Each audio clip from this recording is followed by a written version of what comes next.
তাত দিল্লীত কোনোবা আমাৰ অসমৰ বানপানীৰ বিষয়ে কোনোবা গৱেষক আছে মই নাভাবোঁ মই ভাবিছোঁ এনেকুৱা এটা মানে কি কয় যুক্তিহীন তৰ্কহীন এটা পৰামৰ্শ মুখ্যমন্ত্ৰীহে দিব পাৰে তেওঁলোকৰ কথাবোৰো তৰ্কহীন তেওঁলোকৰ কথাবোৰো যুক্তিহীন এনে ধৰণৰ যুক্তিহীন পৰামৰ্শ কেন্দ্ৰীয় গৃহমন্ত্ৰী অমিত শাহক হিমন্ত বিশ্ব শৰ্মা ডাঙৰীয়াহে দিব পাৰে কোনোবা বেলেগে দিলেহেঁতেন তেতিয়া মই নাভাবোঁ অমিত শ্বাহ ডাঙৰীয়া ৰাজহুৱাভাৱে এইখিনি কথা ক'লেহেঁতেন কিন্তু এইখিনি কথা মই ভাবিছোঁ তেওঁলোকে মুখ্যমন্ত্ৰীৰ পৰা শুনিছে আৰু মুখ্যমন্ত্ৰীৰ চকু হৈছে যে আৰু মাটি আমি এই ধৰণৰ এইবোৰ চব আঁচনিৰ যোগেদি আৰু মাটি আমি কেনেকৈ তেওঁলোকৰ কিছু ভাল ভাল ঘৰৰ মানুহক আমি দিব পাৰোঁ তেওঁলোকৰ নামত ল'ব পাৰোঁ মাটি কেলেংকাৰীৰ জৰিয়তে এটা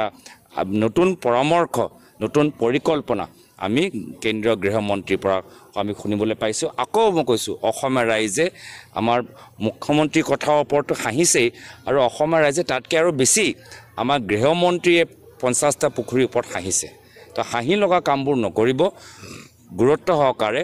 আজি ইয়াত অসমত আহি দেখাওক যে কেনেকৈ পুখুৰী খান্দিলে আমাৰ মহামাৰা অঞ্চলবোৰ বানপানীৰ পৰা মুক্ত হ'ব